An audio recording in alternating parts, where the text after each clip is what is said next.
Be sure to share, like, subscribe, and comment down below. And make sure you turn on notifications by clicking that bell icon. Now, exclusive details. Trump assured Rand Paul that he intends to end wars in Afghanistan and Syria, work with him to reform FISA. Senator Rand Paul reversed course and voted for the notoriously hawkish Mike Pompeo to become our next Secretary of State on Monday, after assurances that President Donald Trump intends to end wars in Syria and Afghanistan, as well as reform the Federal Intelligence Surveillance Act. Now, last week, Trump called Paul and assured him that he is the one who sets foreign policy, not his Secretary of State. The president explained that he still believes that regime changes in Iraq were mistakes. Now, the president informed Paul that he intends to be out of Syria and Afghanistan sooner rather than later. And also, since the call took place shortly after the Syria bombing, the senator and the president went back and forth about whether or not it was the right thing to do. Now, days before the bombing, Trump had vowed that he was going to be pulling troops out of the nation.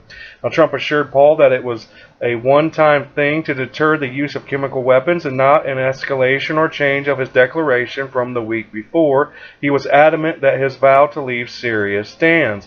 Now, on Thursday of last week, Paul and Pompeo met in the senator's office in D.C. The Secretary of State hopeful noted a number of issues that the two of them agreed on, including foreign aid to Pakistan and Palestinians.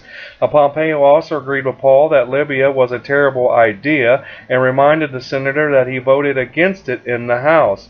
He said that the regime change has had a negative impact on the region and should not be our goal, a source close to the negotiation told the pundit of the conversation. Now, Paul and Pompeo also discussed North Korea and their hope for a peaceful negotiation and denuclearization. He had been the one who sent to negotiate with the hostile nation and appears to have done well. Now, on Monday, prior to changing course and agreeing to change his vote, Paul spoke to Trump twice, as well as General John Kelly and Pompeo. Each assured the senator that the president remains committed to a different kind of foreign policy, one that recognizes that Iraq was a mistake, has no desire for regime change, and will get the United States out of Syria and Afghanistan. Now, still not ready to change his vote, Paul decided to ask for something he has been requesting for quite a while now, a re-examination of the issue of American citizens being caught up in FISA. Now, in January, Paul had attempted to filibuster the reauthorization of Section 702 of FISA over concerns about the warrantless collection of U.S. citizens' private information. Now, during the FISA debate, the president had stated that he wanted reform and publicly threatened not to sign it in the morning of its passage, setting off a firestorm in the intelligence community. Now, sources close to Paul say that the senator saw this as a chance to enlist the president on something important to him. He asked for the president to help him fix the FISA issue through executive action, the source explained. Now, the president has the power to order all agencies to require warrants without new legislation, and Senator Paul has always been in support of Trump, especially regarding his instincts on foreign policy.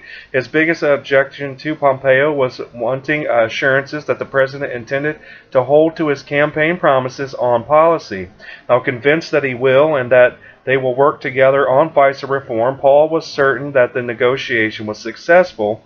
So therefore, Pompeo was very narrowly approved by the Senate Foreign Relations Committee on Monday evening in a mostly party-line vote of 11-9, thanks in part to Senator Rand Paul also changing his vote to approve Pompeo. So be sure to share, like, subscribe, and comment down below, and tell me how you feel about this report. But other than that, I hope you guys have a great day. Let's make America great again.